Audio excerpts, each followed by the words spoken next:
आज किसान भाइयों हम बात करेंगे बूरा पुदगा बूरा तेला जैसे रस चूसने वाले कीटों को आप 100% किस प्रकार से कंट्रोल कर सकते हैं।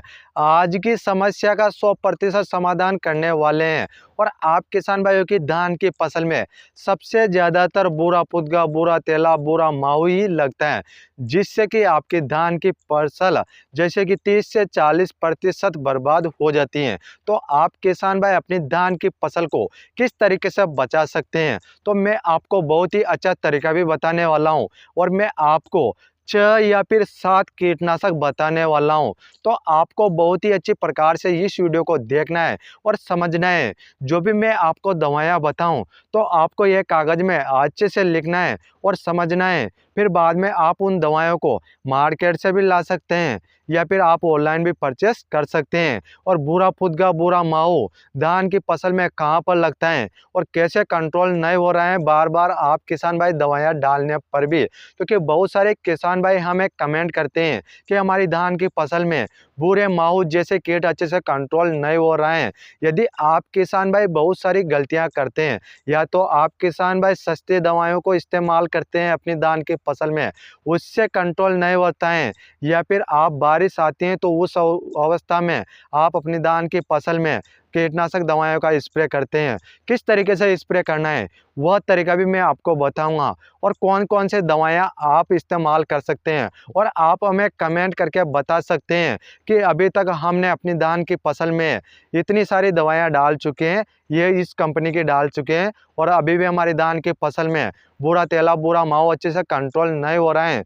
फिर भी हम आपका कमेंट का रिप्लाई करके 100% अच्छी और बेस्ट दवा बताने का जैसे कि उपाय बताएंगे, उनका आप स्प्रे करके अच्छे से कंट्रोल कर सकते हैं। जैसे कि आप किसान भाई इस वीडियो को पूरा देख लेते हैं तो आपको किसी भी दूसरी की वीडियो देखने की कोई ज़रूरत नहीं पड़ेगी। आपको 100% समाधान आपको इस वीडियो में मिल जाएगा, क्योंकि मैं आपको 6-7 कीटनाशक बताऊंगा, उनमें से आप किसी भी दवा का स्प्रे करके अच्छे से कंट्रोल कर सकते हैं। और आप सभी ने अभी तक हमारा यूट्यूब चैनल सब्सक्राइब नहीं कर रखा है तो जल्दी से सब्सक्राइब कर दीजिए, और पास में जो घंटी है तो उसको भी दबा दीजिए, जिससे कि आप सभी को समय समय पर नई नई वीडियो देखने को मिल जाएगी। जो भी हम आपको बताते हैं कि अपनी फसलों में रोग भी लगते हैं कीट भी लगते हैं, तो उनके लिए कीटनाशक या फिर फंगिसाइड दवाएं भी डालना पड़ता है। तो आप किसान भाई कौन कौन से दवाएं डाल सकते हैं, तो उन सभी की जानकारी हम आपको इस चैनल के माध्यम से देते हैं। तो अब बात कर लेते हैं, जैसे कि आपके धान की फसल में बूरा माहू बूरा तेला जैसे रस चूसने वाले कीट आपके धान की फसल में कब और कैसे लगते हैं, तो उसकी पहचान किस तरीके से करना है। जैसे कि आप किसान भाइयों की धान की फसल में लंबे समय तक पानी भरा रहना, उसकी वजह से भी आपकी धान की फसल में वह कीट देखने को मिलता है। या फिर आपकी धान की फसल में जैसे कि जो धान का पौधे का जो निचला वाला जो तना रहता है, वहाँ पर जैसे कि रस चूसने वाले कीट बूरा फुदगा बूरा माहू जैसे छोटे छोटे हल्के हल्के कीट लग जाते हैं, जिससे कि वह लंबे समय तक धान के पौधे के तना का रस चूसते लगते हैं, जिससे कि धान का पौधा का तना हल्का हो जाता है। फिर धान की फसल एक समय ऐसा आता है जैसे कि नीचे गिर जाती है। तो आपको कंट्रोल करना बहुत ही जरूरी है, नहीं तो आपको उत्पादन कहीं ना कहीं कम देखने को मिलेगा। जैसे कि किसान भाइयों इनकी समस्या का समाधान करने के लिए बहुत सारे किसान भाइयों को मैंने देखा है, वह किसान भाई दो ही दवाओं को अपनी धान की फसल में बूरा फुदगा बूरा माहू के लिए अच्छे से डालते हैं, पर वह दवाएं भी डालने के बाद भी बहुत सारे किसानों की धान की फसल में अच्छे से कंट्रोल नहीं होता है। तो मैं आपको 100% समाधान बता दूंगा। जैसे कि पहली दवा तो किसान भाई डालते हैं जो बीपीएमसी की है, जो फेनोब्यूकार्ब जो 50% इसी फॉर्मुलेशन में जो दवा आती है, तो आप किसान भाई उस दवा को डालते हैं। वह दवा किसी भी कंपनी की आपको देखने को मिल जाएगी, तो आप किसान भाई उस दवा को भी डाल सकते हैं। जैसे कि उस दवा के डोज के बात की जाए तो आपको 300 ml आपको प्रति एकड़ के हिसाब से डालना है। और उसके बाद में जैसे कि दूसरी दवा बहुत सारे किसान भाई जैसे कि पाइमेट्रोजैन 50% जो WG फॉर्मुलेशन में जो कीटनाशक दवा आती हैं, तो उसको डालते हैं। यह दवा भी अलग अलग कंपनियों के नाम से आती हैं, तो आप किसान भाई इस दवा को भी डाल सकते हैं।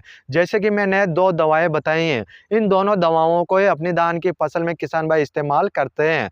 तो इस दवा का भी आप किसान भाई, जैसे कि जो पाइमाइट्रोजाइन जो दवाएं हैं, तो इसका डोज भी आप 250 ml प्रति एकड़ के हिसाब से ले सकते हैं। जब आप किसान भाई इन दोनों दवाओं का भी स्प्रे कर देते हैं, तब भी आपके धान की फसल में बुरा पुदगा और बुरा माऊ अच्छे से कंट्रोल नहीं होता है, तो उसके बाद में आपको लेना है तीसरा कीटनाशक। तीसरा कीटनाशक लेना है आपको पीआई कंपनी का, जो डिस्ट्रिप्टर के नाम से जो कीटनाशक देखने को मिलता है, तो आपको वह कीटनाशक लेना है। उसमें आपको 2 टेक्निकल में देखने को मिलता है, वह दोनों टेक्निकल जैसे कि बुरा पुदगा बुरा माऊ को अच्छे से कंट्रोल करता है। और उस दवा के डोज की बात की जाए तो आपको 120 ml प्रति एकड़ के हिसाब से आपको उस दवा को लेना है। तो इस तरीके से तो आप किसान भाई इस दवा को डाल सकते हैं। और इसके बाद बात करते हैं जैसे कि चौथी दवा के बारे में। चौथी दवा आप किसान भाई कौन सी ले सकते हैं? चौथी दवा आप किसान भाई सिजेंटा कंपनी का जो चेस कीटनाशक आता है, तो आप किसान भाई इसको ले सकते हैं। यह दवा भी जैसे कि अपनी धान की फसल में जो लगने वाले रस चूसा कीट है, तो उसके ऊपर बहुत ही अच्छी प्रकार से काम करती हैं। और इस दवा का डोज भी आप 120 ml प्रति एकड़ के हिसाब से ले सकते हैं। और अब बात करते हैं पांचवा कीटनाशक के बारे में। पांचवा कीटनाशक आप किसान भाई कोर्टेवा कंपनी का जो पेक्सालोन कीटनाशक आता है, तो आप किसान भाई इस कीटनाशक को भी ले सकते हैं। और इस कीटनाशक के डोज की बात की जाए तो आपको 94 ml प्रति एकड़ के हिसाब से आप इस कीटनाशक को ले सकते हैं और आप अपनी धान की फसल में स्प्रे कर सकते हैं। और अब बात करते हैं छठा कीटनाशक के बारे में। छठा कीटनाशक आपको कौन सी कंपनी का लेना है? छठा कीटनाशक आपको सिजेंटा कंपनी का विस्टोरियो के नाम से देखने को मिल जाएगा, तो आप किसान भाई इसको ले सकते हैं। और इसके डोज की बात की जाए तो आपको 50 ग्राम प्रति एकड़ के हिसाब से आप इस दवा का स्प्रे कर सकते हैं। अब बात करते हैं आपको अपनी धान की फसल में सातवां कीटनाशक कौन सा लेना है। सातवां कीटनाशक आपको बीएसएफ कंपनी का, जैसे कि जो वलेक्सियो के नाम से जो कीटनाशक आता है, तो आप इसको ले सकते हैं। और इस दवा के डोज की बात की जाए तो आपको 66 ml प्रति एकड़ के हिसाब से आप इस दवा को ले सकते हैं। तो इस तरीके से मैंने आप किसान भाइयों को 7 ऐसे कीटनाशक बता दिए हैं। आप किसान भाई इन 7 कीटनाशक में से किसी भी कीटनाशक का स्प्रे करके आप अपनी धान की फसल में कितना ही भयंकर बुरा पुदगा बुरा माऊ जैसे रस चूसने वाले कीट लगे हैं, तो वह भी अच्छे से कंट्रोल हो जाएंगे। यदि आपने इन 7 दवाइयों में से किसी भी दवाई का स्प्रे किया है, तो आप हमसे कमेंट करके पूछ सकते हैं। फिर भी आपकी धान की फसल में अच्छे से कंट्रोल नहीं हो रहा है, तो हम आपको इन 7 दवाइयों के अलावा भी और भी दवाएं बता देंगे, तो आप उनसे भी कंट्रोल कर सकते हैं। तो इस तरीके से हमने आपको 100% कंट्रोल बुरा पुदगा को कंट्रोल करने के लिए समाधान बता दिए हैं। और इस वीडियो को ज़्यादा से ज़्यादा शेयर कर दीजिए। आज हमारे राजस्थान में जितने भी किसान भाई धान की फसल करते हैं, तो धान की फसल में यह कीट जरूर लगते हैं और इनको कंट्रोल करना बहुत ज़रूरी होता है, नहीं तो आपकी पैदावार में बहुत ज़्यादा नुकसान देखने को मिल सकता है। तो इस तरीके से मैंने आपको बता दिए हैं। और आप सभी ने अभी तक हमारा यूट्यूब चैनल सब्सक्राइब नहीं किए हैं, तो जल्दी से सब्सक्राइब कर दीजिए और पास में जो घंटी है तो उसको भी दबा दीजिए, जिससे कि आप सभी को नई नई जानकारियाँ समय समय पर देखने को मिल जाएगी। और यदि आपका कोई क्वेश्चन या सवाल है या फिर आपको किसी प्रोडक्ट के बारे में पूछना है, तो आप सभी हमें कमेंट कर सकते हैं। हम आपका कमेंट का रिप्लाई जरूर करेंगे। और आप मिलते हैं अगली वीडियो में। धन्यवाद किसान भाइयों।